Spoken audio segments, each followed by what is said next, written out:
आप सभी का फिर से एक बार मेरे चैनल में स्वागत है। आज हम जो आपको पिछली बार क्वेश्चंस दिए थे उनके आंसर्स देखेंगे। तो आइए पहले यूनिट 1 से स्टार्ट करते हैं। तो यूनिट 1 का जो फर्स्ट पार्ट था उसमें हमने मल्टीपल चॉइस क्वेश्चन के आंसर्स देने थे। तो आइए देखते हैं फर्स्ट क्वेश्चन क्या था। तो फर्स्ट क्वेश्चन था Napoleonic code is also known as what. तो नेपोलियनिक कोड को सिविल कोड ऑफ 1804 भी कहते हैं, जैसा कि मैंने आपको चैप्टर की वीडियो में बताया था। अगर आपने मेरी वो वीडियो नहीं देखी है तो अभी यहाँ पे एक लाइन सी आ गई होगी वाइट कलर में, उस पर क्लिक करके आप देख सकते हैं, या डिस्क्रिप्शन में भी उस वीडियो का लिंक है। ठीक है, तो इसका आंसर है सिविल कोड ऑफ 1804। आइए नेक्स्ट क्वेश्चन देखते हैं। तो नेक्स्ट पूछा था which of the following is not an European country. Europe, तो इटली भी एक यूरोपियन कंट्री है, फ्रांस भी एक यूरोपियन कंट्री और जर्मन भी। तो USA is not an European country. ठीक है, तो ये नेक्स्ट क्वेश्चन देखते हैं। फ्रेंच वर्ड ला पैट्री जो का क्या मतलब है। जैसा कि मैंने आपको चैप्टर की रीडिंग में बताया था इसका, कि जैसे हम इंडियंस अपने इंडिया देश को भारत माता कहते हैं, वैसे वो फ्रांस को एज अ फादरलैंड ट्रीट करते थे। तो उसके लिए वर्ड निकाला था ला पैट्री, जिसका मतलब होता है फादरलैंड। ठीक है, आइए आगे करते हैं। आगे है a political system in which a monarchial government has a total power of at all times in referred as monarchial. मैंने आपको बताया था कि जो राजा रानी का रूल होता है जिसमें सिर्फ राजा के पास सारी पावर होती है, उसको मोनार्कियल फॉर्म ऑफ गवर्नमेंट कहते हैं। तो ऐसा पॉलिटिकल सिस्टम जिसमें सिर्फ राजा का सारी पावर हो, उस सिस्टम को क्या कहेंगे, उसको हम कहेंगे एब्सोल्यूटिज्म। ठीक है, तो आइए आगे चलते हैं। Napoleon introduced civil code in which year 1804। तभी उसको सिविल कोड ऑफ 1804 कहते हैं, क्योंकि वो 1804 में इंट्रोड्यूस हुआ था। ठीक है, आगे चलते हैं। A print named the dream of world wide democratic and social republics the pact between the nation was prepared by which artist in 1848। ठीक है, तो ये मैंने चैप्टर के फर्स्ट 2 पेजेस में आपको बताया था। अगर आपने उसकी वीडियो भी नहीं देखी है तो अभी यहाँ पे आई बटन पे आ गया होगा, अब वहाँ पे क्लिक करके देख सकते हैं, वरना डिस्क्रिप्शन में भी उसका लिंक है। ठीक है, तो उसमें मैंने बताया था कि फेडरिक सोरो ने 4 सीरीज़ की पेंटिंग निकाली थी जिसका उसने ये नाम रखा था, और 1848 में उसने किया था। ठीक है, तो आइए आगे चलते हैं। तो अब शॉर्ट आंसर्स क्वेश्चंस के हमने आंसर देना है। तो आइए फर्स्ट क्वेश्चन देखते हैं कौन सा है। तो फर्स्ट क्वेश्चन है, तो इसमें है what was the major political and constitutional change that occurred due to the French revolution in Europe. तो हमने बताना है कि फ्रेंच रेवोल्यूशन के कारण यूरोप में कौन से चेंजेस पॉलिटिकली आए। ठीक है, उनके कौन से चेंजेस आए पॉलिटिकल फॉर्म में, और उसके कौन से कॉन्स्टिट्यूशनल चेंजेस हुए। तो इसका आंसर देखते हैं। तो the political and constitutional changes that came in the wake of French revolution led to transfer of sovereignty from the monarchy to a body of French citizens.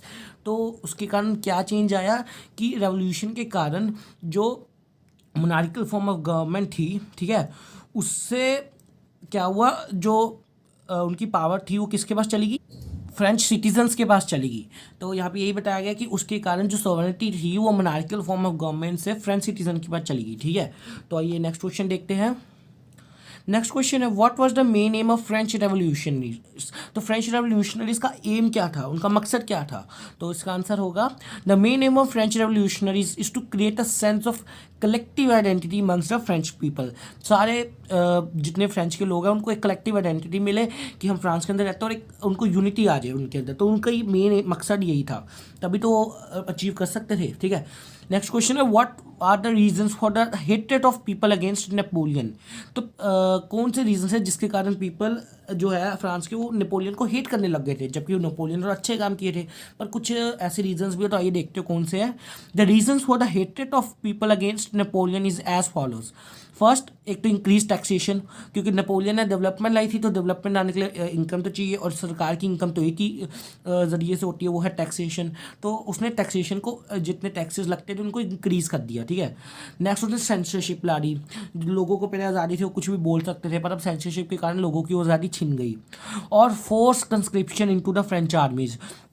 जैसा कि मैंने आपको बताया कि नेपोलियन ने फ्रांस की टेरिटरी इंक्रीज़ करनी थी, तो वो बाकी देशों पे अटैक करके उनकी टेरिटरीज कैप्चर कर रहा था, जिसके लिए उसको आर्मीज चाहिए थी। तो वो ज़बरदस्ती लोगों को आर्मी में भर्ती करने के लिए उसमें फोर्स कर रहा था। तो ये लोगों को ये कुछ चीज़ें थी जो लोगों को अच्छी नहीं लगी। ठीक है, तो आइए आगे चलते हैं।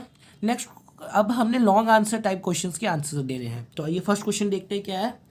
तो फर्स्ट क्वेश्चन है what happened when the news of events in France reach different cities in Europe और how does the Jacobin club form. तो ये क्वेश्चन दो तरह के आ सकता है, या तो कि जब न्यूज़ जो फ्रांस में इवेंट्स हुए, रेवोल्यूशन हुए, उसकी न्यूज़ जब बाकी कंट्री यूरोप की कंट्रीज में गई तब उसका इम्पैक्ट क्या हुआ, या वो ऐसे भी पूछ सकते हैं कि जैकोबिन क्लब कैसे फॉर्म हुआ। तो दोनों का आंसर सेम ही होगा। ये देखते हैं क्या आंसर है। When the news of events in France reached different cities of Europe, students and others members of educated middle class began setting up Jacobins Club। ठीक है, तो जब ये न्यूज़ गई तो वहाँ के जो स्टूडेंट्स थे, मेंबर्स थे, एजुकेटेड मिडल्स जितने भी लोग थे, उन्होंने जैकोबिन क्लब फॉर्म किया था। जैकोबिन क्लब क्या होता है, जैसे उस टाइम के संगठन था जो रेवोल्यूशन में पार्ट ले रहा था। ठीक है, तो their activities and campaigns prepare the way of French armies which moved in Holland। तो जैकोबिन क्लब्स के कारण उन्होंने ऐसी एक्टिविटीज़ की जिसके कारण जो फ्रेंच आर्मीज थी उनको कहाँ जाने में आसानी हुई। हॉलैंड गए, Belgium, Switzerland and much of Italy in 1790s। ठीक है, with the outbreak of revolutionaries war the French army began to carry the idea of nationalism abroad. तो जिस तरह की रेवोल्यूशनर की आउटब्रेक वॉर्स हुई उसके कारण जो फ्रेंच आर्मीज थी वो इस नेशनलिज्म के आइडिया को फ्रांस से बाहर भी ले गई। ठीक है, तो इस यहाँ पे दो तरह से क्वेश्चन बन सकता है कि जैकोबिन क्लब कैसे फॉर्म हुआ या क्या उसका इम्पैक्ट हुआ जब न्यूज़ फ्रांस से बाहर निकली। तो इसका आंसर ये होगा। ठीक है, आइए नेक्स्ट क्वेश्चन देखते हैं। नेक्स्ट क्वेश्चन है what steps did French revolutionaries take to create a sense of collective identity amongst the people. ठीक है, फ्रेंच रेवोल्यूशनरीज ने ऐसे कौन से स्टेप्स लिए, जैसा कि मैंने आपको पीछे एम बताया था, उनका एम यही था कि वो एक कलेक्टिव आइडेंटिटी पैदा करे। तो अब उस एम को अचीव करने के लिए उन्होंने कौन से स्टेप्स लिए, आइए ये जानते हैं। तो आइए अब इसका आंसर देखते हैं। तो इसका आंसर हम पॉइंट्स में देंगे। तो फर्स्ट पॉइंट डिस्कस करते हैं क्या है। They introduce the concept of la patrie fatherland. La patrie मैंने आपको मतलब बताया था, फादरलैंड और and laicity on the citizens. ठीक है, तो उन्होंने कंसेप्ट इंट्रोड्यूस किया, जैसे हम इंडिया में हम कहते हैं कि हम भारत, जो हमारा इंडिया है वो हमारे लिए भारत माता है और हम भारत माता के बच्चे हैं, वैसे ही उनका क्या आइडिया था कि फ्रांस उनके लिए उनका फादरलैंड है और वो वहाँ के सिटीजन्स हैं। तो उनका ये आइडिया था, और इस which emphasise the nation of the united community enjoying equal rights under a constitution. और इस आइडिया का वो मेन मकसद क्या था कि एक कॉन्स्टिट्यूशन बने जिसके अंदर सबको इक्वल राइट्स मिले, किसी के साथ भेदभाव ना हो। ठीक है, सेकेंड पॉइंट है a new French flag the tricolour was chosen to replace the former royal standard. ठीक है, तो पहले जो मोनार्कियल फॉर्म था उनका जो फ्लैग था तो उस झंडे को रिप्लेस करके उन्होंने एक ट्राई कलर फ्रांस का फ्लैग बनाया। ठीक है, थर्ड पॉइंट क्या था, the state general was elected by the body of active citizens and renamed the national assembly. State general मतलब जो किंग था उसके जो मिनिस्टर्स थे उनको, मंत्री थे जो उसके, उनको हटा के लोगों की सहमति से पीपल्स को, लीडर्स को इलेक्ट किया गया और स्टेट जनरल जो उनका मंत्री संगठन था उसका नाम बदल के क्या कर दिया गया, द नेशनल असेंबली कर दिया गया। ठीक है, और नेक्स्ट पॉइंट है they establish a centralised administrative system that formulated uniform laws for all citizen. They adopted a uniform system of weight and measures and abolish the internal custom duties and dues. ठीक है, और उन्होंने सबसे main काम क्या किया, उन्होंने एक पूरे फ्रांस के अंदर एक सेंट्रलाइज सिस्टम बना दिया। जैसे इस सेंटर अलग अलग टाइप्स की गवर्नमेंट होती है, सेंट्रल गवर्नमेंट, स्टेट गवर्नमेंट, वैसे उन्होंने एक सेंट्रल गवर्नमेंट का एक सेंट्रलाइज्ड एडमिनिस्ट्रेटिव सिस्टम फॉर्म किया। और उन्होंने क्या किया, उन्होंने एक पूरे फ्रांस में एक यूनिफॉर्म वेट एंड मेजर का सिस्टम अडॉप्ट किया, जिसके कारण लोग जब व्यापारी एक स्टेट से दूसरी स्टेट में जाते हैं तो उनको कैलकुलेशन नहीं करनी पड़ती, क्योंकि हर जगह वेट एंड मेजर का जो सिस्टम वो सेम हो गया। उसके बाद उन्होंने एक सबसे इम्पॉर्टेंट काम क्या किया, अगर कोई व्यापारी एक स्टेट से दूसरी स्टेट तक जाता था तो उसको बहुत जगह कस्टम ड्यूटीज़ देनी पड़ती थी, लेकिन ये सब भी उन्होंने अबॉलिश कर दिया, हटा दिया। ठीक है, तो आइए नेक्स्ट क्वेश्चन देखते हैं। What changes did Napoleon introduce to make the administrative system more efficient and more rational in the territories ruled by him? तो नेपोलियन के अंदर जो टेरिटरीज थी उसके अंदर उसने ऐसे कौन से एडमिनिस्ट्रेटिव चेंजेस किए जिसके कारण जो सिस्टम है वो मोर रेशनल और मोर एफिशिएंट बन पाए। ठीक है, तो आइए देखते हैं। तो उसने ये कुछ चेंजेस किए। आइए फर्स्ट देखते हैं। फर्स्ट है Napoleon introduced the Napoleonic code. ठीक है, आगे हम जानेंगे नेपोलियनिक कोड क्या होता है। वैसे आपने अगर मेरे साथ चैप्टर रीड किया होगा तो आपको पता होगा, वरना आगे क्वेश्चन भी आएगा इसके रिलेटेड। तो Napoleon introduced Napoleonic code which did equality before the law and secure the right to property. ठीक है, तो नेपोलियनिक कोड ने सबसे मेन काम क्या किया, उन्होंने इक्वालिटी ला दी बिफोर द लॉ एंड सबको उनके प्रॉपर्टी का राइट दे दिया। ठीक है, और नेक्स्ट पॉइंट है in many parts of Europe like the Dutch Republic, Switzerland, Italy, and Germany, he simplified the administrative divisions, abolished the feudal system, and freed peasants from the serfdom and manorial due. तो ज़्यादातर Europe के countries में जैसे Dutch हो गया, Switzerland हो गया, Germany, उसने एडमिनिस्ट्रेटिव डिवीजन को सिंप्लीफाई कर दिया, एक सेंट्रलाइज एडमिनिस्ट्रेटिव सिस्टम ला दिया, फ्यूडल सिस्टम अबॉलिश कर दिया। फ्यूडल सिस्टम मैंने आपको बताया था क्या होता है कि जो कोई किसान जिसके उस खुद की ज़मीन नहीं होती, वो किसी से ज़मीन लेता है किराए पे, बदले में उसको अपना या तो क्रॉप का हिस्सा देता है या मनी देता है। ठीक है, और सर्फडम क्या होता है, पीजेंट्स होता है किसान, किसानों को सर्फडम के सिस्टम से आज़ाद किया। सर्फडम होता है गुलामी का, कि जैसे किसी को गुलाम हो गया तो उसे ज़बरदस्ती काम कराता, तो उस सिस्टम को उसने ख़त्म कर दिया। और मेनोरियल ड्यूज जो उन पर कर्जा था वो भी माफ़ कर दिया। ठीक है, नेक्स्ट पॉइंट है नेपोलियन रिमूव द गाइल रिस्ट्रिक्शन फ्रॉम द टाउन्स के अंदर कुछ ऐसी रिस्ट्रिक्शन थी, जैसे मान लो कोई एक मार्केट है जिसके अंदर सारे, ठीक है, बार्बर्स है, तो कोई नवा बार्बर अपनी शॉप खोलता तो उसको बहुत सारी रिस्ट्रिक्शंस है कि तू ये यहाँ पे नहीं खोल सकता, उसको ये तुझे ये टैक्स देना पड़ेगा, वो देना पड़ेगा। तो उसने ऐसा सब रिस्ट्रिक्शंस को हटा दिया। और उसने क्या किया, he laid stress on infrastructure, transportation, communication and banking system. उसने कंट्री के अंदर डेवलपमेंट लाई इन सब चीज़ों को लाके। These new reforms were appreciated by peasants, workers, businessman, traders and even by common people. और ऐसे डेवलपमेंट तो सबको ही अच्छी लगेगी। ठीक है, तो आइए नेक्स्ट क्वेश्चन देखते हैं। Write a note on Napoleonic code और what do you know about the civil code. अब आ गया ना क्वेश्चन नेपोलियनिक कोड के बारे में, तो आइए जानते हैं कि उसमें क्या था। Civil Code of 1804, usually known as the Napoleonic Code, did away with all the privileges based on birth, established equality before the law and secured right to property.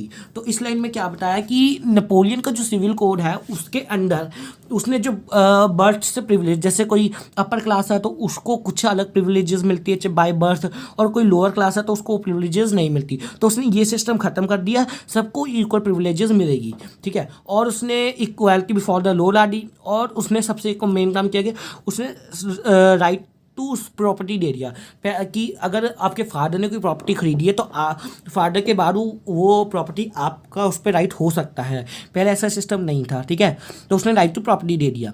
This code was exported to the regions under the French control in the Dutch republic, in Switzerland, in Italy and Germany. तो उस time जो France ने expand की थी अपनी territory, तो उसने Dutch Republic, Switzerland और इटली और जर्मनी को भी अपने अंडर लिया था। तो उसके अंदर भी इन आइडियाज़ को उसने एक्सपैंड किया।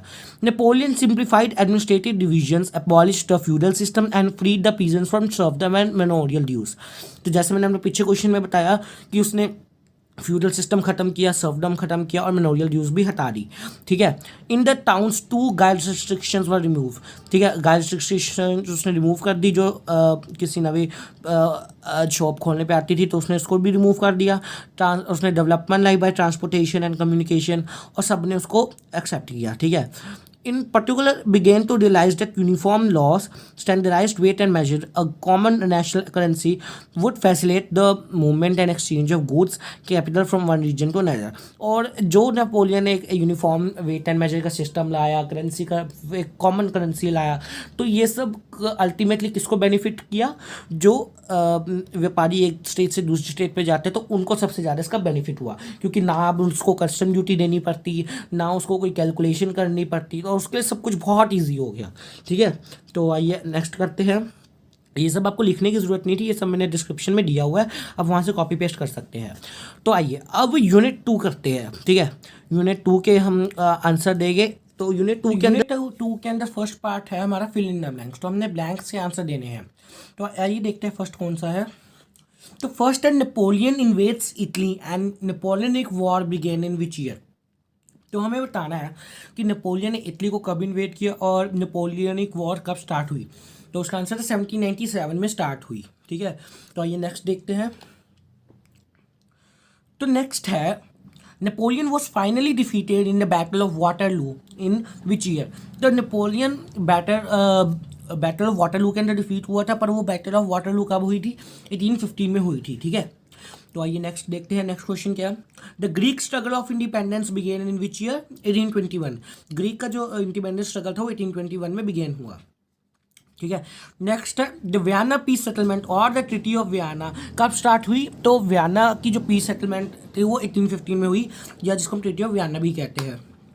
तो नेक्स्ट है the time period for unification of Italy is 1859 to 1870, ठीक है। 11 ईयर्स के अंदर इटली यूनिफाई हुआ, इकट्ठा हुआ। अब हमने बताना है the time period for unification of Germany, तो वो है 1866 टू 1871। 5 ईयर्स के अंदर जर्मनी भी यूनिफाई हो गया। नेक्स्ट है Slav nationalism gathers force in the Habsburg empire and Ottoman empire in which year? 1905। तो स्लैब नेशनलिज्म ने फोर्स हैब्सबर्ग एम्पायर और ऑटोमन एम्पायर में 1905 में गैदर की। नेक्स्ट है two underground revolutionary societies named Young Italy and Young Europe were founded by whom? Giuseppe मजीनी, ठीक है। इन्होंने दो यंग सीक्रेट सोसाइटीज फाइंड की थी। The class which was socially and politically dominant in the mid-18th century in Europe is the landed aristocracy. Landed aristocracy मैंने आपको बताया था कि जो सबसे अपर क्लास थे जिनके पास खुद का लैंड था उनको हम लैंडेड एरिस्टोक्रेसी कहते हैं, और वो पॉलिटिकली डोमिनेंट थे, सबसे ऊपर थे पॉलिटिकली, उनके पास पावर्स थी, ठीक है। नेक्स्ट नेक्स्ट ब्लैंक देखते हैं। तो नेक्स्ट ब्लैंक है Metternich once remarked when France sneezes the rest of Europe catches cold. तो यहाँ पे मेटरनिच ने एक बात कही थी कि when France sneezes the rest of Europe catches cold. इस लाइन का मतलब ये था कि फ्रांस का एक बहुत अहम भूमिका थी, एक बहुत इंपॉर्टेंट रोल था रेवोल्यूशन के टाइम पे यूरोप के अंदर। तो यही बस हमने बताना कि whose importance is shown more in this sentence? France की, ठीक है। तो आइए नेक्स्ट ब्लैंक देखते हैं। तो नेक्स्ट ब्लैंक है द कस्टम यूनियन और Zollverein was formed in Europe in which year? तो 1834 के अंदर जो जुल्वरिन कस्टम यूनियन है वो फॉर्म हुआ था, ठीक है। तो नेक्स्ट देखते हैं।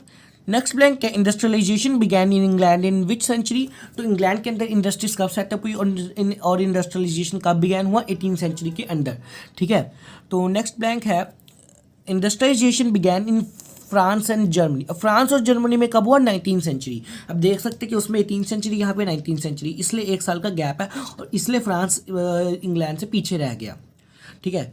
तो नेक्स्ट ब्लैंक है the country which is known as the first political experiment in liberal democracy. तो किस कंट्री को ये खिताब मिला था? वो था फ्रांस। फ्रांस को एक खिताब मिला था कि France is known as the first political experiment in liberal democracy, क्योंकि सबसे पहले वहाँ पर रेवोल्यूशन हुआ था, ठीक है।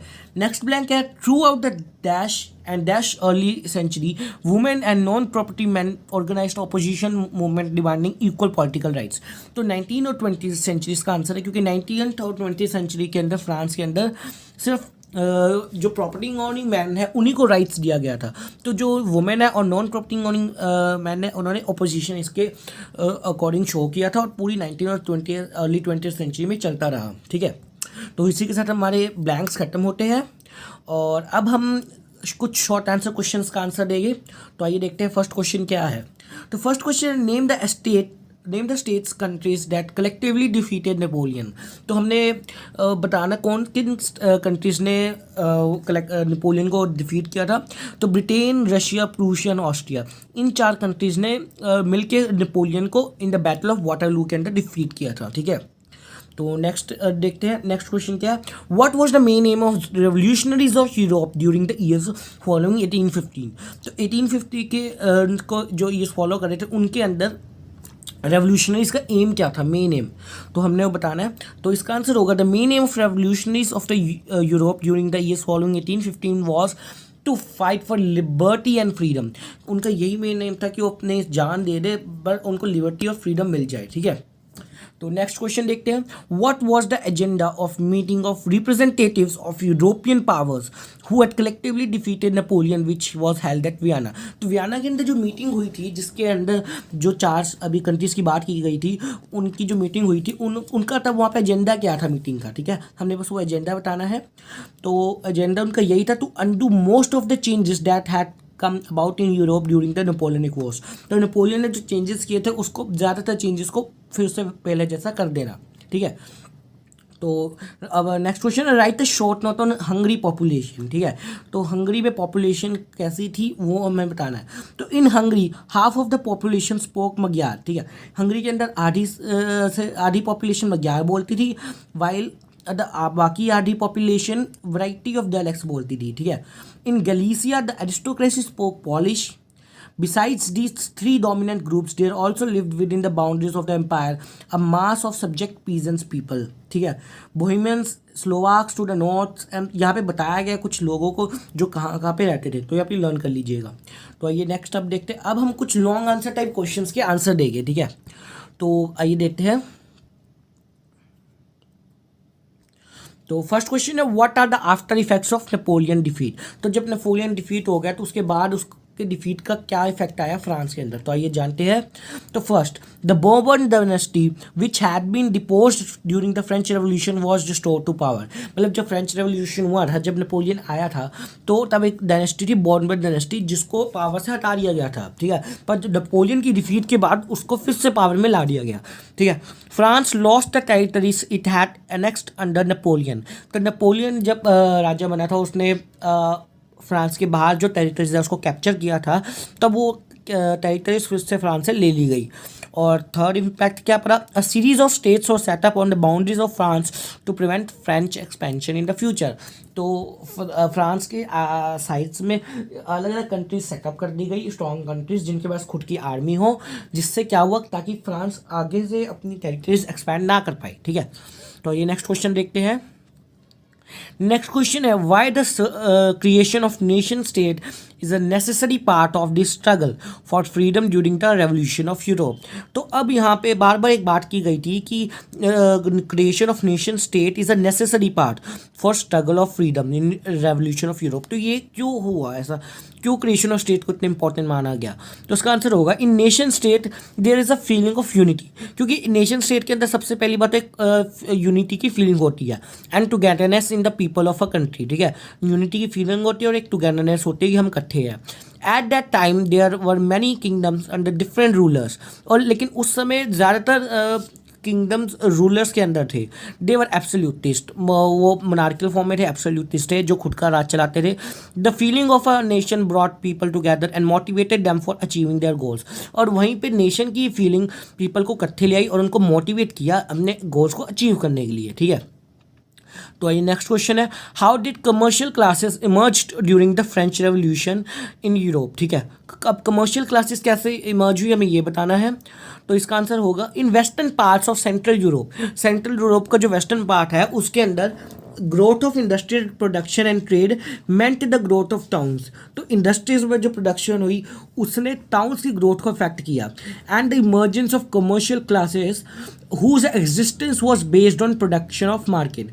तो कमर्शियल क्लासेस की एग्जिस्टेंस कैसे हुई, वो मार्केट के लिए प्रोड्यूस करते और जिसके बदले मार्केट उन्हें वेजेस से उनको पैसा देती, ठीक है। इसी तरह उनकी एग्जिस्टेंस बनी रही और इसी तरह वो इमर्ज हुए, ठीक है। नेक्स्ट क्वेश्चन देखते हैं, what is the main aim of liberalism in the economic sphere, ठीक है। लिबरलिज्म का मेन एम क्या था इकोनॉमिक स्फीयर के अंदर, हमें ये बताना है। तो आइए अब इसका आंसर देखते हैं। तो इसका आंसर होगा, इन the economic sphere liberalism stood for the freedom of markets and abolition of states imposed restrictions on the movements of goods and capital. तो इकोनॉमिक स्फीयर के अंदर लिबरलिज्म का क्या स्टैंड था, क्या उन्होंने मेन वर्क किया था, वो किस लिए आंदोलन किया था उन्होंने, ताकि मार्केट्स को फ्रीडम मिले। तो तब क्या होता था उस समय में मार्केट्स में कुछ रिस्ट्रिक्शंस थी, जैसे मान लीजिए वहाँ पे ना ये नहीं होता था कि एक मार्केट में कोई किसी की भी दुकान खोल ले, वो पे हर प्रोफेशन की अलग मार्केट्स होती थी। जैसे बार्बर के लिए एक पूरी अलग मार्केट है जहाँ पे सिर्फ बार्बर की दुकानें हैं, ठीक है। वेजिटेबल के लिए एक अलग वेजिटेबल मार्केट है जिसमें सिर्फ वेजिटेबल्स है। तो वहाँ पर कुछ रिस्ट्रिक्शंस होती थी कि वहाँ पर अगर कोई नवा आदमी आके अपनी नवी दुकान खोलता है तो उसको कुछ रिस्ट्रिक्शंस का सामना करना पड़ता था, जैसे कोई टैक्स देना पड़ता था, या कोई दुकान खोलने के उसको कोई रेंट लेना, या कुछ भी उसको कुछ रिस्ट्रिक्शंस थी। तो तब लिबरलिज्म ने कहा कि वहाँ पे फ्रीडम मिलनी चाहिए और ये जो रिस्ट्रिक्शंस है इनको एबॉलिश करना चाहिए, यानी ख़त्म करना चाहिए, ठीक है। और कुछ उन्होंने इसलिए भी खड़े हुए कि जब एक स्टेट से दूसरी स्टेट गुड्स ट्रैवल करे तो उन पे कस्टम ड्यूटीज कम लगे, ठीक है। During the 19th century this was a strong demand of the emerging middle classes. तो ये सबसे स्ट्रॉन्ग डिमांड मिडिल क्लास की सबसे स्ट्रॉन्ग डिमांड ही यही थी। Let us take an example of German speaking regions in the first half of 19th century, ठीक है। तो आई थिंक ये लाइन नहीं आएगी, ये लाइन आप काट दीजिए, आप बस यही तक लिख लीजिए तो आपको मार्क्स मिल जाएंगे, ठीक है। तो वो थोड़ा ज़्यादा लंबा हो जाएगा, बस क्लासेस तक लिख लीजिए। तो आइए आगे चलते हैं। आगे है what does liberalism stands for, और what does liberalism meant for the new middle class, and what does it emphasised politically, और explain the 4 ideas of liberal nationalist politically. तो यहाँ पे 2 क्वेश्चन है। और पहला तो क्वेश्चन उन्होंने पूछा कि लिबरलिज्म क्या आपके लिए मेंट है, और या ये वाला क्वेश्चन ऐसे भी लिख सकते हैं कि लिबरलिज्म न्यू मिडिल क्लास के लिए क्या महत्व रखता है, ठीक है। और सेकंड क्वेश्चन उन्होंने क्या पूछा है कि what does it emphasised politically, ये पॉलिटिकल एस्पेक्ट के अंदर क्या महत्व रखता है, क्या एम्फोसाइज करता है। या वो ऐसे भी पूछ सकते हैं ये वाली लाइन को कि explain the 4 ideas if liberal nationalist politically, ठीक है। तो आइए इसका आंसर देखते हैं। For the new middle classes, liberalism stood for freedom for the individual and equality before the law. तो न्यू मिडिल क्लास के लिए फ्रीडम क्या थी कि सब सिटीजन्स को लॉ के नीचे इक्वल राइट्स मिले, ठीक है। Politically it emphasise the concept of government by consent, और पॉलिटिकली ये क्या एम्फोसाइज कर रही थी कि गवर्नमेंट जो आए वो कंसेंट से आए। Since the French revolution liberalism had stood for the end of autocracy, और फ्रेंच रेवोल्यूशन के समय से ही जो लिबरलिज्म है वो किसके लिए खड़ी रही थी, हमेशा ऑटोक्रेसी को एंड करने के लिए, एंड क्लरिकल प्रिविलेजेस, जो किसी को बर्थ से प्रिविलेजेस मिलती है उसको ख़त्म करने के लिए। A constitution and representative government through parliament, ठीक है। तो जो भी उनको पहले से प्रिविलेजेस मिलती थी बाय बर्थ हो या चाहे बाय कास्ट हो, वो सब खत्म कीजिए और सबको इक्वल राइट्स दीजिए। नेक्स्ट उन्होंने कहा 19th century liberals also stressed the inviolability of private property, और 19th सेंचुरी में जो लिबरल्स थे उनको इनवायबिलिटी ऑफ प्राइवेट प्रॉपर्टी मिलनी चाहिए, यानी कि जो उनकी प्रॉपर्टी उनको प्रॉपर्टी राइट मिलना चाहिए, जैसा कि नेपोलियन ने किया था। तो आइए नेक्स्ट क्वेश्चन देखते हैं। नेक्स्ट क्वेश्चन है what was the spirit of conservatism and what are their beliefs. तो अब हमने कंजर्वेटिज्म के बारे में बताना है और उनके बिलीव्स क्या थे ये बताना है। तो आइए जानते हैं। Conservatism was a political philosophy, तो एक पॉलिटिकली बात थी that stress the importance of tradition. इसके अंदर किसकी इंपॉर्टेंस बताई गई है, ट्रेडिशन की। Established institution and customs and preferred gradual development to a quick change. तो इसके अंदर क्या था कि जो इंस्टीट्यूशन और कस्टम है वो वैसे ही रहे और prefer gradual development to a quick change. और ये ज़्यादातर क्विक चेंज को एक्सेप्ट नहीं करते थे, ये धीरे धीरे चेंज एक्सेप्ट करते थे या तो बहुत समय के बाद, ठीक है। They wanted to strengthen the monarchy through Napoleonic codes. और आपको जैसा कि हमने पिछले नेपोलियनिक कोड्स के बारे में बताया था कि नेपोलियन ने कुछ ऐसे लॉस को इम्प्लीमेंट किया जिससे डेवलपमेंट हुई। तो इन्होंने क्या किया, नेपोलियन को जब हराने के बाद इन्होंने उन्हीं नेपोलियनिक कोड्स को थोड़ा बहुत फेरबदल करके अपनी मोनार्की को स्ट्रेंथन करने के लिए यूज़ किया, ठीक है। तो इन्होंने थोड़ी यहाँ पे चालाकी दिखाई। Conservative believe that established tradition, अभी यहाँ पे उनका बिलीव आ गया कि दैट जो एस्टैब्लिश ट्रेडिशनल इंस्टीट्यूशंस है जो पहले से एस्टैब्लिश हुए हुए हैं और state and society like the monarchy, the church, the hierarchies, property and family, तो ये सब जो पहले से इस्टेब्लिश हुए हुए हैं इनको शुड बी प्रिजर्व, इनको प्रिजर्व करके रखें, इनको हटाए ना, ठीक है। आगे चलते हैं। Right 3 important features of revolution of Europe in 1848। अब हमने 1848 के यूरोप रेवोल्यूशन के 3 इंपॉर्टेंट फीचर्स बताने हैं। तो आइए जानते हैं वो 3 इंपॉर्टेंट फीचर्स कौन से हैं। First, revolutionaries in Europe, artisans, industrial workers and peasants revolt against economic hardship. तो यूरोप के अंदर जो आर्टिजन्स, इंडस्ट्रियल और वर्कर, पीजेंट्स थे, इन्होंने रिवोल्ट किसके अगेंस्ट किया, इनको इकोनॉमिक हार्डशिप्स मिले, जितने भी उनके इकोनॉमिकल बेनिफिट्स उनको मिले, ठीक है। मिडिल क्लासेस ने क्या डिमांड की कि उनको कॉन्स्टिट्यूशंस एंड रिप्रेजेंटेटिव गवर्नमेंट्स, उनको कॉन्स्टिट्यूशन के अंदर एक इक्वल राइट मिले, लॉ के अंदर एक इक्वल प्लेस मिले। और Italians, German, Magyars, Poles, except demand nation states, और इन सब लोगों ने, इन सब स्टेट के लोगों ने नेशन स्टेट की डिमांड की। तो ये 3 इंपॉर्टेंट फीचर थे, अब इनको लर्न कर लीजिए। तो आइए आगे चलते हैं। आगे है what is the nation state. अब हम जो बात कर रहे हैं हर बार नेशन स्टेट, तो ये नेशन स्टेट है क्या, तो आइए जानते हैं नेशन स्टेट क्या है। A state in which the majority of its citizens and rulers develop a sense of common identity। एक ऐसी स्टेट जिसके अंदर सिटीजन्स एंड रूलर्स एक कॉमन सेंस डेवलप करे, एक कॉमन आइडेंटिटी डेवलप करे कि हम सब एक है, एंड शेयर हिस्ट्री और डिसेंट, और सब अपना पास्ट, उनका पास्ट एक शेयर और एक कॉमन सबकी आइडेंटिटी हो। This commonness did not exist from time memorial, ठीक है। It was for through struggles through the actions of leader and the common people in Europe. तो ये जो इन्होंने बताया कि ये जो कॉमन आइडेंटिटी है एक नेशन स्टेट की, ये हमेशा से नहीं थी हमारे पास, ये हमें कैसे मिली, through struggles through actions of leader and common people. तो लोगों ने बहुत संघर्ष किया तब जाके हमें नेशन स्टेट में जो एक कॉमन आइडेंटिटी ही मिली, ठीक है। नेक्स्ट क्वेश्चन क्या है, व्हाई वाज ज़ुल्वरीन फॉर्म्ड, और write the short note on Zollverein, ठीक है। तो हमने बस ये बताना है, ये दोनों तरह से क्वेश्चन आ सकता है। तो आइए इसका आंसर देखते हैं। इन 1834, ठीक है, 1834 अ कस्टम यूनियन और ज़ुल्वरीन वॉज फॉर्म्ड। 1834 में फॉर्म हुआ था at the initiative of Prussia ने इनिशिएटिव लिया था, and joined bye most of German states, और कई जर्मन स्टेट्स ने भी इनको ज्वाइन किया था। The union abolish tariff barriers and reduced the number of currencies from 30 to 2। तो ये जो यूनियन बनी, इसने क्या किया ज़ुल्वरीन ने, इसने जो 30 करेंसियाँ थी तब यूरोप में चलती थी, उसको रिड्यूस करके सिर्फ 2 करेंसियाँ इसने अलाउ करती, ठीक है। पहला काम तो इसने ये किया, ये ज़ीरो कहाँ से आ गया, शायद ये ज़ीरो नहीं आएगा, इसको आप कट कर लीजिए, बस यहाँ पे 30 to 2 है, ठीक है, यहाँ पे गलती से आ गए। आगे देखते हैं उन्होंने क्या काम किया, the creation of a network of railway further simulated mobility, और इन्होंने रेलवे सेटअप किया जिसके कारण क्या आई, मोबिलिटी आई। मोबिलिटी के मैंने आपको मतलब बताया था कि इजी, जिससे कैरीनेस easy to carry from one place to another, ठीक है। तो एक मोबिलिटी आ गई एक तरह की। Harnessing economic interest to national unification, इन्होंने इकोनॉमिक इंटरेस्ट को नेशनल यूनिफिकेशन के लिए यूज़ किया। A wave of economic nationalism strengthen the wider nationalist sentiments growing at the time, और इन्होंने जो इकोनॉमिक नेशनलिज्म के सेंटिमेंट्स थे उनको ज़्यादा फैलाया। तो ये 4-5 इन्होंने काम किए, अब सारे लर्न कर लीजिए, और यही ज़ुल्वरीन का मेन। तो नेक्स्ट क्वेश्चन है, what was the main aim of Zollverein. अब अभी तो हमने जाना था ज़ुल्वरीन ने क्या स्टेप्स लिए, अब हम जानेंगे ज़ुल्वरीन का एम क्या था, ठीक है। तो the aim of Zollverein is to bind the Germans economically into a nation. वो जर्मन्स को इकोनॉमिकली एक नेशन में बांधना चाहते थे। क्यों? क्योंकि it will strengthen the nation, कैसे, materially as much as by protecting its interest externally as by stimulating its internal productivity. तो उनका क्या मानना था कि अगर हम इसकी इंटरनल प्रोडक्टिविटी बढ़ाएंगे तो ये मटीरियली स्ट्रेंथन करेगा, कैसे, क्योंकि इसके एक्सटर्नल जो इंटरेस्ट है वो बने रहेंगे, क्योंकि इकोनॉमिकली जब डेवलप होगा तो बाकी हर जगह से ऑटोमेटिकली डेवलप होना स्टार्ट होगा।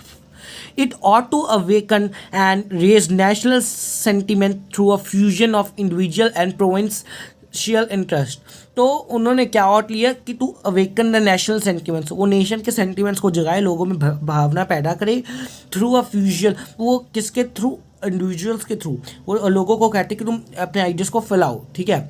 The German people have realised that a free economic system is the only means to engender the national feeling.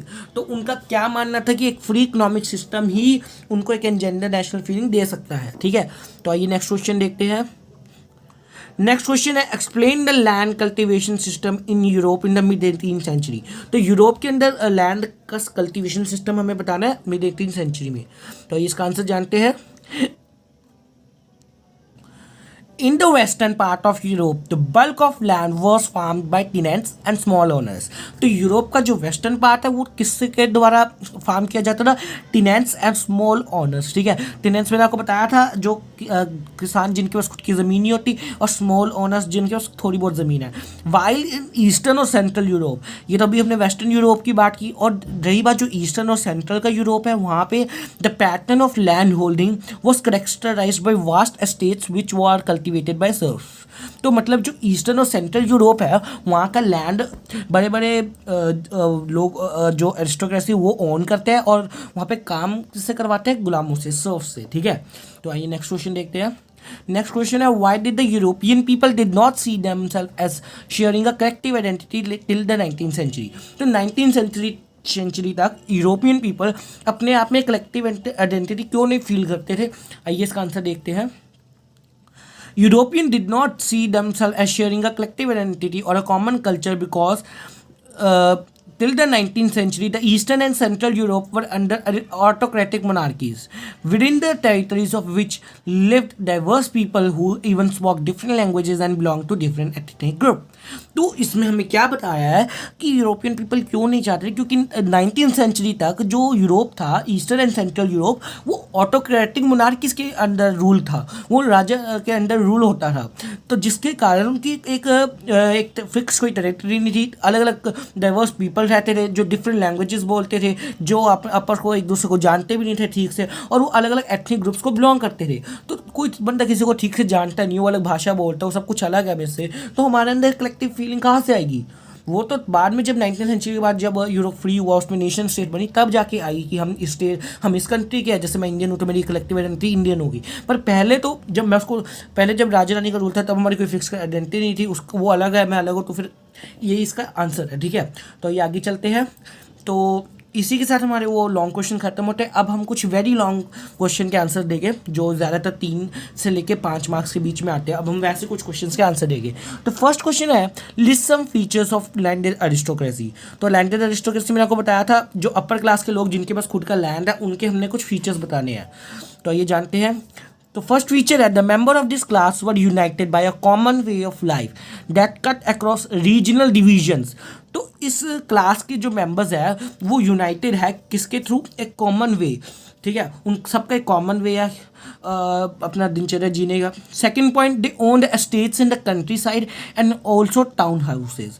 वो कंट्री के साइड में बड़े बड़ी ज़मीनें ओन करते हैं और बड़े बड़े कोठी वगैरह टाउन हाउसेज ओन करते हैं। They spoke French for purpose of diplomacy and in high society. वो फ्रेंच क्यों बोलते थे? ताकि वो, जैसे आज एक इंग्लिश का अलग स्टेटस है, इंग्लिश हाई सोसाइटी और में बोली जाती है, वैसे तब फ्रेंच का अलग स्टेटस था कि अब वो हाई सोसाइटी में तो उनको फ्रेंच ही बोलनी है। थर्ड पॉइंट है, their families are often connected by ties of marriage. इनकी फैमिलीज ज़्यादातर शादी के बंधन के कारण ही एक दूसरे को जानती है। ठीक है, this powerful aristocracy was how ever numerically A small group. और ये ज़्यादातर स्मॉल ग्रुप में। अब आप खुद ही देखिए, किसी सोसाइटी में जो अमीर लोग हैं वो कम नंबर में तो ज़्यादातर होते नहीं है, तो वो कम नंबर में ही थे। ठीक है, the majority of the population was made up of peasantry. और एक सेकेंड, ये पॉइंट नहीं आएगा, ये यहाँ पे यूरोप की जब बात हो रही थी तब इसका पॉइंट आ गया, पर ये पॉइंट इसमें इंक्लूड नहीं करना है। अभी हमने सिर्फ लैंडेड अरिस्टोक्रेसी के फीचर्स बताने हैं, तो ये उसके अंदर नहीं आएगा। पर इसका एक ये भी मतलब निकल सकता है कि जो लैंडेड अरिस्टोक्रेसी है, जिनके पास खुद का लैंड है, वो ज़्यादातर पिजेंट्री है। मतलब वो लैंड ओनर्स है जो टीनेंट से या सर्व से अपने लैंड पे काम कराते हैं। ठीक है, नेक्स्ट है, socially and politically landed aristocracy was a dominant class of the continent. ठीक है, तो सोशली एंड पॉलिटिकली जो लैंडेड अरिस्टोक्रेसी वो एक डोमिनेंट क्लास, एक सबसे ऊपर क्लास है कॉन्टिनेंट की। ठीक है, आइए नेक्स्ट क्वेश्चन देखते हैं। Explain the contribution of Giuseppe Mazzini in spreading revolutionaries in Europe or write a short note on Giuseppe Mazzini। ठीक है, तो अब हमें गिसेप मजीनी की के बारे में शॉर्ट नोट लिखना है। जैसा कि मैंने आपको बताया था चैप्टर की रीडिंग में, उन्होंने बहुत इंपॉर्टेंट रेवोल्यूशनरी थे। ठीक है, तो देखिए लिखते हैं, थोड़ा लॉन्ग नोट ही हो गया, पर जब भी 3 से 5 मार्क्स के बीच में आएगा तो अब ये आपको सारा ही लिखना पड़ेगा। गिसेप मजीनी वॉज बॉर्न इन जियोना इन 1807। ठीक है, गिनोवा में वो बॉर्न हुए थे 1807 में Giuseppe Mazzini. He became a member of the secret society of Carbonari. ठीक है, कार्बोनारी एक स्टेट का नाम है, वो वहाँ के एक सीक्रेट सोसाइटी के मेंबर बने। ठीक है, as a young man of 24, जब वो 24 साल के थे, he was sent to exile in 1831। देखिए 1807 में उनका जन्म हुआ, 1831 में वो एग्जाइल में गए, मतलब वो 24 साल के थे। एग्जाइल का मतलब होता है देश निकाला, उनको देश से निकाल दिया गया। अब क्यों उन्होंने देश निकाल दिया गया, क्यों उनको एग्जाइल दे दी गई? क्योंकि for attempting a revolution in Liguria, Liguria में कोई रेवोल्यूशन में उन्होंने पार्टिसिपेट किया, जिसके कारण उनको देश निकाला दे दिया गया। He subsequently founded 2 more underground society. और देश निकाला देने के बाद उन्होंने 2 और सोसाइटी फॉर्म की। कौन सी? फर्स्ट, एक तो यंग इटली इन मार्सेलिस भी एक स्टेट का नाम है, वहाँ पे उन्होंने एक यंग इटली फाउंड की। फिर वो कहाँ गए, फिर वो बर्ने में गए और वहाँ पे उन्होंने यंग यूरोप नाम से एक और सोसाइटी फाउंड की।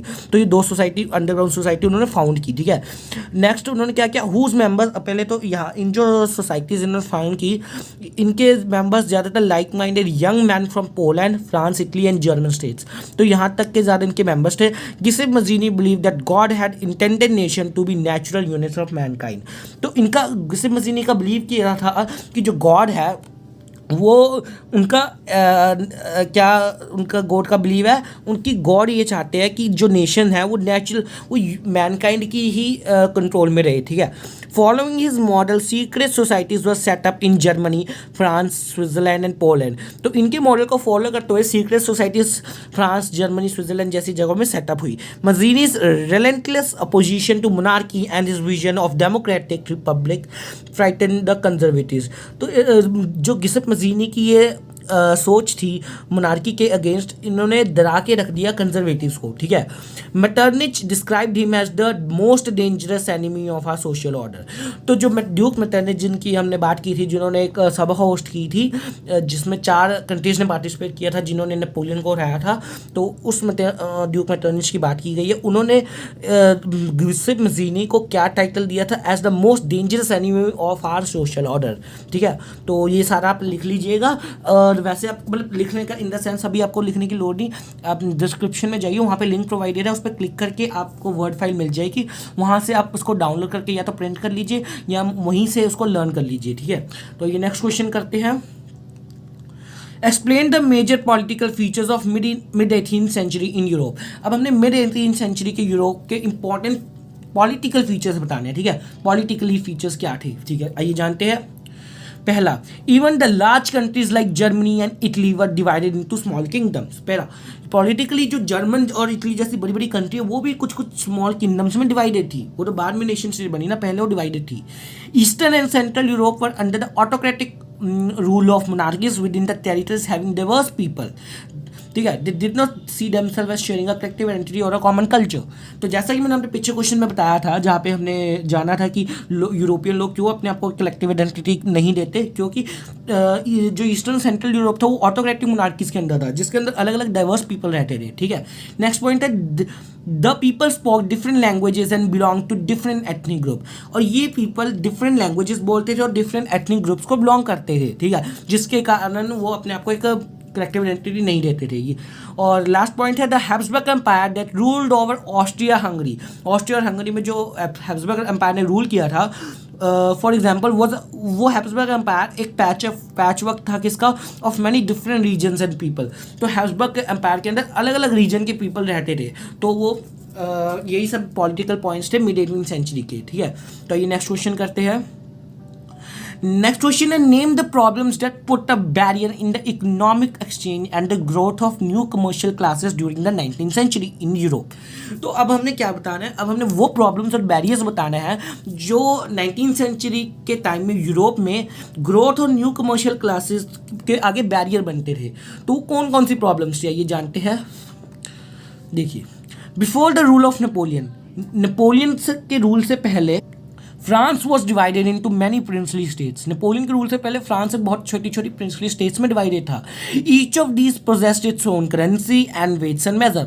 और इतनी सारी प्रिंसली स्टेट्स की सबकी अलग अलग करेंसी और वेट एंड मेजर के सिस्टम था। यहाँ पे 1 सेंटीमीटर अगर 100 मिलीमीटर्स के बराबर है तो वहाँ पे 105 मिलीमीटर्स, तो इतना वेरिएशन आती थी। और करेंसी भी सबकी अलग अलग थी, ठीक है। अब मर्चेंट ट्रैवलिंग इन 18th, अब यहाँ पे एक एग्जाम्पल दी गई है कि अगर कोई मर्चेंट 1833 में हैव्सबर्ग टू न्यूरेमबर्ग ट्रैवल करेगा टू सेल हिज गुड्स, तो उसको हैव टू कहाँ से जाना पड़ेगा, उसको have to pass through 11 custom barriers, उसको 11 कस्टम बैरियर से गुजरना पड़ेगा और pay a custom duty of about 5% at each one of them. और हर जगह उसको अपना इनकम का 5% देना पड़ेगा, यानी 55% के अराउंड उसका सिर्फ टैक्स में चला गया। Duties were often levied according to the weight और मेजर ऑफ गुड्स। और जो उनका वेट और मेजर अगर एक्सीड करता है तो उसके लिए अलग से ड्यूटी दो, ठीक है। कितनी देखो अब देख सकते हैं टैक्सेस में आधे से ज़्यादा उसका टैक्सेस में ही चला गया, तो कमाई क्या करेगा। As each region had its own system और weights and measures that involve time consuming calculation. और जैसा कि मैंने आपको बताया हर एक प्रिंसली स्टेट की अपनी खुद की वेट मेजर का सिस्टम था। यहाँ पे 1 सेंटीमीटर का 100 मिलीमीटर के बराबर, वहाँ पे 105, वहाँ पे 100, कहीं पे 110, तो हर जगह वेरिएशन थी। तो ये बहुत टाइम कंज्यूमिंग कैलकुलेशन है। अगर कोई इधर से उधर जाता है कि वो कितने रुपए में कितना ग्राम देगा, कितना मीटर देगा, तो बहुत टाइम कंज्यूमिंग कैलकुलेशन करनी पड़ती थी। द मेजर ऑफ क्लोथ्स, अब यहाँ पे एक और एग्जाम्पल दी गई है कि फॉर एग्जाम्पल इली एक स्टेट है, इली में which is an each reason stood for a different length, ठीक है। इली एक उसकी मेजरमेंट की तब यूनिट थी elle of textile material bought in Frankfurt में एक इली की जो वैल्यू है वो 54.7 centimetre of cloth, while Mainz के अंदर 55.1, न्यूरमबर्ग के अंदर 65.6 और फेरनबर्ग के अंदर 53.5। तो आप देख सकते हैं कितना उसके अंदर वेरिएशंस है। तो इसी वेरिएशंस के कारण बहुत टाइम कंज्यूमिंग कैलकुलेशंस करनी पड़ती थी और बहुत ज़्यादा उनको परेशानी होती थी। Such conditions were viewed as obstacles to exchange and growth by the new commercial. तो यही सारी कंडीशंस एक ऑब्स्टेकल की तरह डील करती थी उनके लिए, ठीक है, जो मर्चेंट्स होते थे। ये नेक्स्ट क्वेश्चन है, देखते हैं नेक्स्ट क्वेश्चन के अंदर। नेक्स्ट क्वेश्चन है the 1830s were the years of great economic hardship in Europe, give reason. तो 1830 में यूरोप को ग्रेट इकोनॉमिक हार्डशिप का क्यों कहा गया, तो इसका रीज़न देना है, ये जानते हैं। The first half of 19th century saw an enormous increase in the population all over Europe। तो जो 19th century का फर्स्ट हाफ था उसके अंदर बहुत एक ड्रास्टिक वे में जो पॉपुलेशन है वो इंक्रीज हुई, ठीक है, पॉपुलेशन रेट इंक्रीज हुआ। In most of European countries the supply of workers exceeded the demand population, exceeded the demand, ठीक है। तो यूरोपियन में ज़्यादातर वर्कर्स की सप्लाई एक्सीडेड द डिमांड को इंक्रीज़ कर दिया, क्योंकि पॉपुलेशन इंक्रीज़ होगी तो जो डिमांड होगी रिसोर्सेज की वो भी इंक्रीज़ होगी। Population from rural areas migrated to the cities to live in over crowded slums, ठीक है। जो रूरल एरिया से पॉपुलेशन माइग्रेट हुई सिटीज़ की तरफ और वहाँ पे सिटीज़ में ओवर क्राउड हो गया लाइक स्लम्स। लेकिन वो क्यों ट्रैवल करें, क्योंकि सिटीज़ में सारी सर्विसेज अवेलेबल थी और ज़्यादा लोग पॉपुलेशन होने के कारण वो बहुत क्राउडेड होगी cities. Small producers in town were often faced with stiff competition from import of cheap machine made goods from England, ठीक है। तो जो स्मॉल मैन्युफैक्चरर्स थे, वर्कर्स थे, उनको बहुत मुश्किल झेलनी पड़ती थी किसके लिए, import of cheap machine made, वो ताकि उनको एक चीप मटेरियल मिल पाए जो मशीन से बना हो, और ये ज़्यादातर इंग्लैंड से आता था। In those regions of Europe where the aristocracy still enjoy the power, peasant struggle under the burden of feudal dues and obligation. तो यहाँ और जहाँ अब उन रीजन्स की बात की गई है जहाँ पे एरिस्टोक्रेसी अभी भी पावर में थे और पीजेंट्स को वो फ्यूडल सिस्टम और उसके अंदर बांधा जाता था। तो वहाँ पे क्या हुआ, the rise of food prices और years of bad harvest led to wide spread of revolts in towns and countries.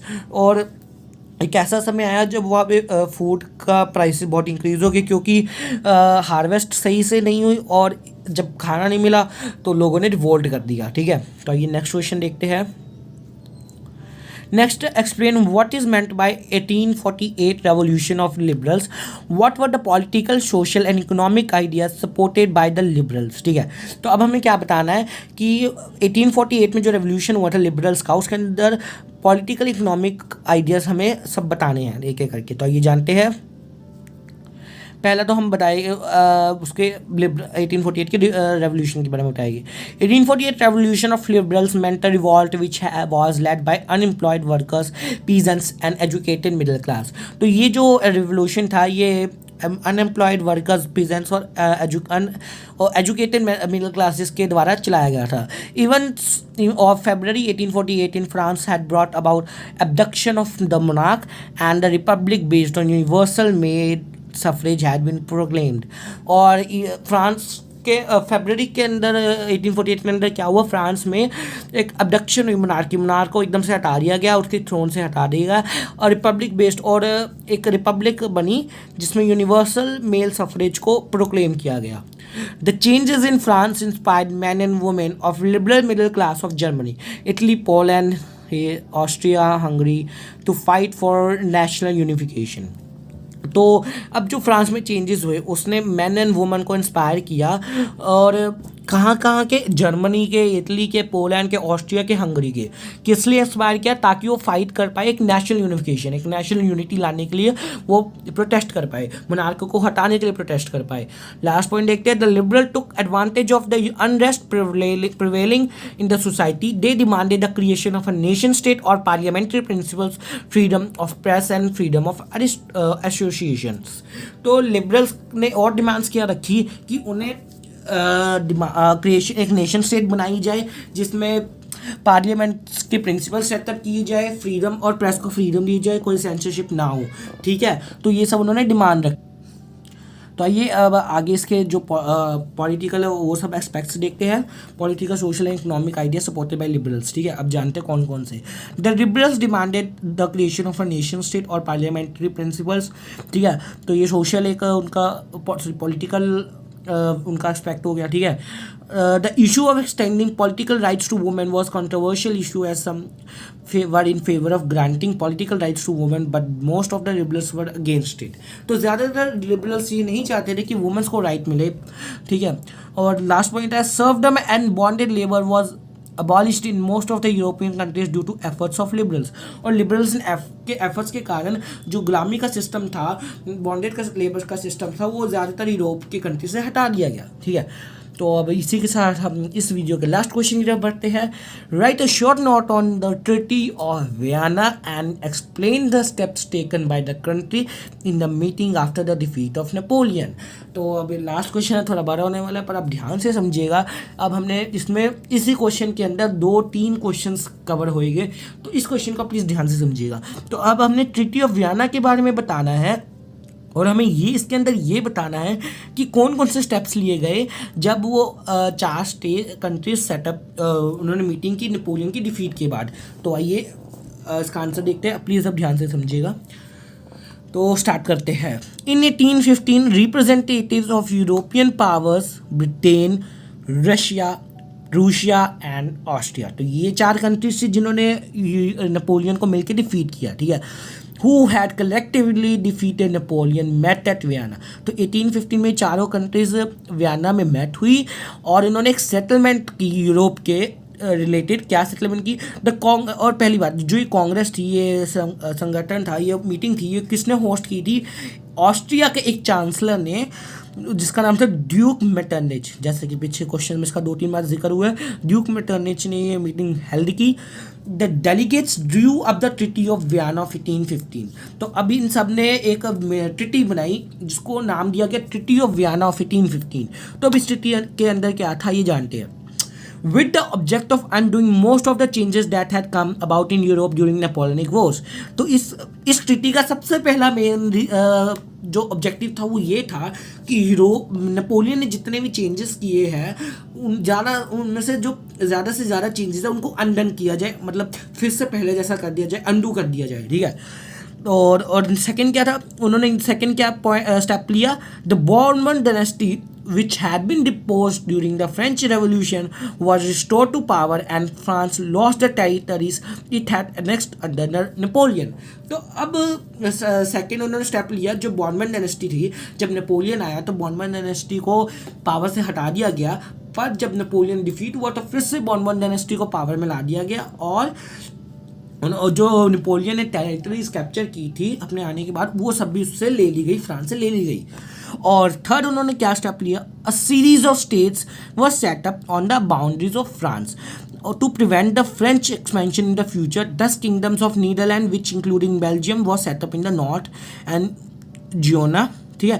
तो यहाँ पे उन्होंने क्या किया, थर्ड स्टेप उन्होंने लिया, अ सीरीज ऑफ स्टेट, एक स्टेट्स की सीरीज फ्रांस की बाउंड्रीज पे सेटअप कर दी गई ताकि फ्रांस आगे से अपनी बाउंड्री एक्सपेंड ना कर पाए। अगर वो बाउंड्री एक्सपेंड करेगा तो वो जो स्टेट्स है वो मिल के फ्रांस को फिर से हरा देगी। तो अब वो कौन कौन सी बाउंड्रीज थी, तो आइए वो जानते हैं। तो पहला है कि किंगडम ऑफ नीदरलैंड के अंदर इंक्लूडिंग बेल्जियम वो set up in the north and Genoa. तो जो नेदरलैंड के अंदर बेल्जियम इंक्लूड होता है वो नॉर्थ के अंदर जिनोआ के अंदर सेटअप हुआ, ठीक है। नेक्स्ट देखते हैं। तो नेक्स्ट है was added to Piedmont in the south, ठीक है, वो जो जिनोवा और साउथ के अंदर पिडमॉन्ट के अंदर सेटअप किया गया। Prussia was given important new territories on its western frontier, Prussia को फ्रांस के वेस्टर्न फ्रंटियर पे अपॉर्चुनिटी दी गई। While Austria was given control to northern Italy, और ऑस्ट्रिया को नॉर्थर्न इटली पे कंट्रोल दिया गया। But the German confederation of 39 states that had been set up by Napoleon was left untouch, पर जो नेपोलियन ने प्रिंसली स्टेट्स को मिला के 39 स्टेट्स के अंदर जो किया था वो सबको अच्छा लगा कि नहीं, इतनी प्रिंसली स्टेट्स नहीं होनी चाहिए, 39 स्टेट्स इनफ है, तो उसने उन्होंने उस स्टेप को अंडर नहीं किया, ठीक है। In the east Russia was given part of Poland while Prussia was given a portion of Saxony, तो रशिया को पोलैंड के अंदर पार्ट दिया गया और प्रूशिया को सेक्शन का पोर्शन दिया गया। तो ये जितना भी मतलब यहाँ पे क्या बताया गया कि जो यूरोपियन नेपोलियन ने टेरिटरीज कैप्चर की थी, तो उन टेरिटरीज का मेनली बंटवारा हो रहा है। अब ये बंटवारा कौन सी टेरिटरी किसके पास जा रही है, ये तो आपको लर्न ही करना पड़ेगा, इसमें समझाने लायक तो कुछ है नहीं, बस तो आप मेरे नोट्स से इसको लर्न ध्यान से कर लीजिएगा। The main intention was to restore the monarchies that had been overthrown by Napoleon and create a new conservative order in Europe. तो ये जो टेरिटरीज को बंटवारे का जो ये चक्कर था, ये क्यों चलाया गया था, ताकि जो मोनार्कियल फॉर्म ऑफ गवर्नमेंट है जो नेपोलियन ने हटा दिया था, वो फिर से एक बारी मोनार्कियल फॉर्म ऑफ गवर्नमेंट आ पाए यूरोप के अंदर, और यूरोप फिर से एक बार मोनार्कियल फॉर्म में आ जाए, क्योंकि कंजर्वेटिव्स का बिलीव ही यही था कि मोनार्कियल फॉर्म बेटर है, समझ रहे हैं ना। तो इसी के साथ हमारी ये वीडियो ख़त्म होती है। वीडियो थोड़ी लंबी होगी, इसके लिए माफ़ी चाहूँगा, पर सारे इंपॉर्टेंट क्वेश्चंस कवर किए गए। अगर आप ये सारे क्वेश्चंस भी कवर करके चले जाएंगे ना, तो मैं आपको 99.5% गारंटी देता हूँ कि आपको यूनिट 1 और यूनिट 2 के लिए बुक खोलने तक की लोड नहीं। इसमें मैंने एक एक लाइन के अंदर सारे क्वेश्चंस कवर किए हैं, ठीक है। तो इसी के साथ हमारी ये वीडियो ख़त्म होती है। Please like and subscribe. और जो हमारी अब नेक्स्ट वीडियो है, जिसमें अब हम सिविक्स का फर्स्ट चैप्टर स्टार्ट करेंगे, पावर शेयरिंग, वो आएगी 16 जून को। तो press the bell icon and subscribe my channel for notification and do join our Telegram channel in case you have any doubt. Thank you.